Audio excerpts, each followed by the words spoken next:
Sarap yung malamig. Sarap pa, oo. Baka naman mas... yung ano ha?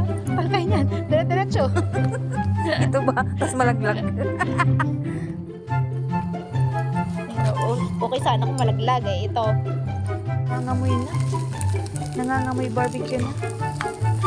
Ano?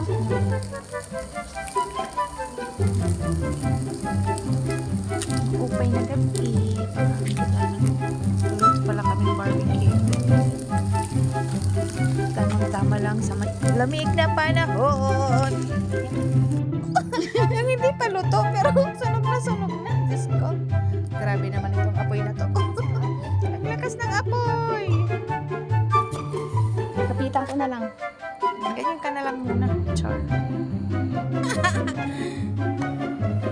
Yes, good evening. Natuloy din ang aming drawing.